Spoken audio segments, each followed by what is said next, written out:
Assalamualaikum warahmatullahi wabarakatuh. Pemirsa Mona Lisa, pagi hari ini kita tepat berada di Masjid Quba, yaitu untuk mengikuti kegiatan ritual yang diharuskan setiap jemaah umroh harus hadir di lokasi ini. Dan pemirsa, kita akan melihat bagaimana sejarah Masjid Quba ini. Ikutin terus perjalanan pemirsa Mona Lisa. Hari Sabtu ini salah satu menjadi jadwal rutin bagi masyarakat maupun jemaah yang hadir di lokasi Masjid Quba ini. Pemirsa, jutaan manusia telah hadir ke lokasi ini dan mengikuti kegiatan untuk melaksanakan sholat ibadah sunnah dan sebagainya, sehingga ketika sholat di Masjid Quba ini kita bisa seperti melaksanakan ibadah umroh satu kali. Untuk itu pemirsa, saya perjalanan demikian luar biasanya arsitektur daripada Masjid Quba. Dan pemirsa, kita akan terus melihat secara langsung dan melakukan ibadah-ibadah di dalam masjid tersebut. Untuk itu pemirsa, ikuti terus perjalanan. Pemirsa, Masjid Quba, salah satu rumah ibadah tertua di dunia, memiliki sejarah yang sangat erat dengan perjalanan hidup Nabi Muhammad SAW. Terletak di kota Madinah, masjid ini bukan hanya sekadar tempat untuk beribadah, tetapi juga menjadi simbol keberkahan dan perjuangan Rasulullah dalam menyebarkan agama Islam. Masjid Quba dibangun oleh Nabi Muhammad SAW bersama para sahabat saat pertama kali tiba di Madinah setelah hijrah dari Makkah. Dengan tangan beliau, masjid ini berdiri sebagai wujud kesungguhan dalam memperkenalkan syiar Islam. Dikisahkan, saat Rasulullah tiba di Quba, beliau memilih untuk membangun masjid sebagai tempat ibadah sekaligus pusat kegiatan umat Islam di kota yang baru ini. Keistimewaan Masjid Quba sangat terasa, karena tempat ini memiliki kedudukan istimewa dalam ajaran Islam. Rasulullah SAW menyatakan bahwa sholat di Masjid Quba memiliki pahala yang besar.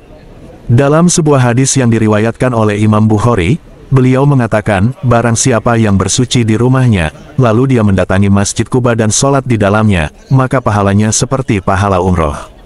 Sebagai tempat yang penuh sejarah, Masjid Quba tetap menjadi destinasi spiritual bagi umat Islam dari seluruh dunia. Setiap sudutnya memancarkan aura ketenangan dan kedamaian, mengingatkan kita akan perjuangan awal dalam menyebarkan agama Islam. Pembangunan masjid ini juga menunjukkan pentingnya peran kebersamaan dalam perjuangan, di mana setiap sahabat terlibat dalam pembangunannya. Hingga saat ini, Masjid Quba tetap berdiri kokoh dan menjadi saksi bisu perjalanan panjang umat Islam. Dengan sejarahnya yang mendalam, Masjid Quba tidak hanya menjadi tempat beribadah, tetapi juga menjadi sumber inspirasi bagi setiap muslim untuk senantiasa menjaga kesucian hati dan meningkatkan keimanan. Keberkahan tersebut juga disampaikan oleh dua jemaah asal Indonesia. Melalui travel Safanisa Rizki, mereka bisa dengan nyaman menjalankan ibadah umroh, mulai dari Makkah hingga Madinah. Dengan pelayan prima Safanisa Rizki Travel, seluruh jemaah dengan nyaman melaksanakan ibadah umrohnya. Sampai di Masjid Quba ini gimana perasaannya? Perasaannya lebih tenang, Pak, terus lebih bahagia. Kayaknya segala kita minta di masjid ini, karena kalau sholat di masjid ini pahalanya itu setara dengan satu kali kita berumrah. Jadi kalau kita melaksanakan sholat misalnya 6 rakaat, berarti kita udah termasuk 6 kali melaksanakan umroh ya, gitu ya. Habis perjalanan ini mau kemana lagi nih, Bu? Rencananya kita mau ke kebun kurma, Pak. Kebun kurma ya. Untuk sejauh ini ada nggak kendala-kendala dalam pelaksanaan kegiatan, Bu? Insya Allah tidak ada, lancar semua ibadahnya, jalan-jalannya, semua dipermudah sama Allah. Oh, seperti itu ya. Namanya, Bu, boleh sebutkan? Marlina. Ceritakan setelah Bang melaksanakan ibadah umroh dan sampai di Masjid Quba, bisa Bang ceritakan kepada pemirsa. Setelah melaksanakan ibadah umroh di Makkah, kami lanjut ke Madinah. Di Madinah kita melaksanakan sholat, kita berziarah ke Raudhah, Tapi memang kita belum sempat untuk menziarahi kuburan Nabi Muhammad SAW. Dan ini di hari dua hari terakhir menjelang kepulangan kita ke Madinah, kita ke Medan, ke Indonesia. Kita singgah ke Masjid Quba ini, di mana Masjid Quba ini adalah masjid pertama yang dibangun oleh Rasulullah SAW sejak beliau hijrah ke Madinah. Nah, di masjid ini tadi kita juga sudah melaksanakan sholat sebanyak-banyaknya, yang mana pahala yang diperoleh dari sholat itu adalah sama dengan melaksanakan ibadah umroh. Setiap satu sholat yang kita laksanakan sama dengan Faedahnya sama dengan satu kali umroh ya. Insya Allah.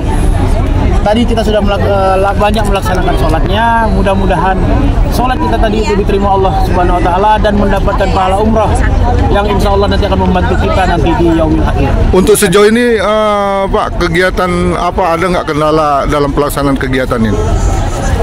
Kalau kendala selama ini hanya masalah di kesehatan fisiknya kita, karena kebetulan saat ini sedang dalam kondisi musim dingin.